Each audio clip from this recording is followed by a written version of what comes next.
Alors, la dialectique solsticialité et équinoxialité est assez complexe à comprendre. Il faut comprendre que ce sont deux périodes qui sont complémentaires de toute façon. Bon. Alors, il y a un temps, comme dirait l'Ecclésiaste, il y a un temps pour chaque chose. Il y a un temps pour une forme d'isolement de différentes entités qui chacune réfléchit à sa façon. Et puis il y a un temps de mise en commun de l'ensemble, voyez-vous, qui est l'équinoxialité. De la même façon, il y a un temps de travail, de réflexion, et il y a un temps de diffusion. Donc la socialité est une forme d'introversion, quelque part. C'est-à-dire, on réfléchit dans son petit coin, à ça, on se concentre, et dans un deuxième temps, équinoxialité, on va mettre tout ça ensemble, et on va essayer de trouver une base commune.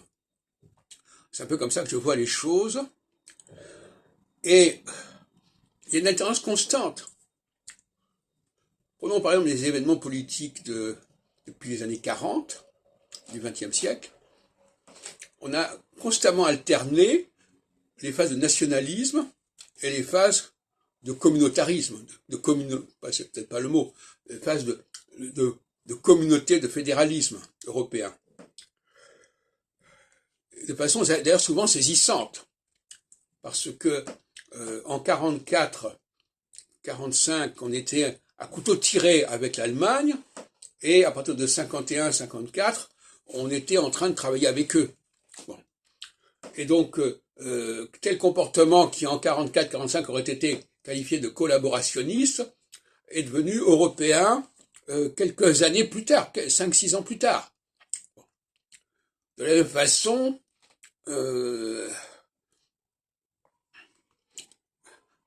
il y a d'une part l'Empire français en Afrique du Nord et au Sud Sahel qui s'est désagrégé, mais quelques années plus tard, ou plus tôt, c'était l'Europe qui se constituait.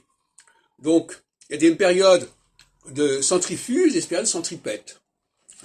Les périodes centripètes, c'est les périodes équinoxiales, et les périodes centrifuges sont les périodes solsticiales.